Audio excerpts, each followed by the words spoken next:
কালকে তাহলে ওটা করতে হবে। দেখ মামা, এটা মামা মুরগি ল ফিটিংটা দিয়া লাই।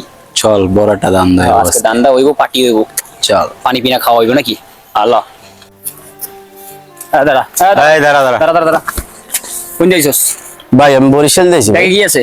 ব্যাগে কিছু নাই ভাই। দেখি ব্যাগ দেখি। না ভাই ব্যাগ ব্যাগ দে। দেখি ভাই। না যা যা সোজা হাইটা যা। ভাই কি হয়েছে তোমার ভাই? ওটা তো ভাই কি হয়েছে তোমার?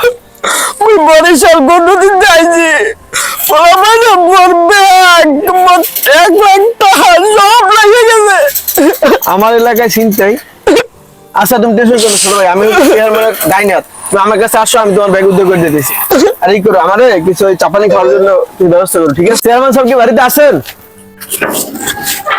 কি মিয়া সকাল সকাল কি বিচার টিচার লই আইলা? আসি এমনি ঝামেলায় টেনশনে, কি বলো কি বলবা? চেয়ারম্যান সাহেব এই পোলা হচ্ছে এলাকা দিয়ে আসছে, তো আপনার এলাকায় ওই যে বখাটে পোলা বান আছে না, ওর ধরে ওর 1 লাখ টাকার ব্যাগ ট্যাগ সবকিছু নিয়ে পালাই গেছে।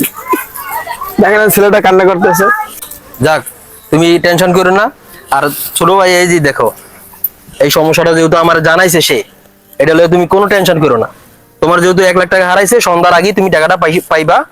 আর এই আমার ছোট ভাইরে তুমি খুশি করাই দিও, 20,000 টাকা দিয়ে দিও আমার, আর আমারে ছোট ভাইয়ের কাছে 30,000 টাকা আমার টাকাটা দিয়ে দিও, ঠিক আছে? আচ্ছা ইমরান, তুমি দেখো পোলাপাইন দিয়ে ব্যবস্থা করো, ওর টাকাটা উদ্ধার করো। আমার ভিতরে কাজ আছে বাড়িতে, পরে তোমার সাথে দেখা হইব। সন্ধ্যার আগে টাকাটা উদ্ধার করে ওর ব্যবস্থা করে দিবা। আচ্ছা আমি দেখতেছি, আপনি যান। বাপ রে, একশোরে রাখতে বাসি আর একটা হাইতের কপালে পড়ছি। আর চেয়ারম্যানের মুষ্টি আমি মারি।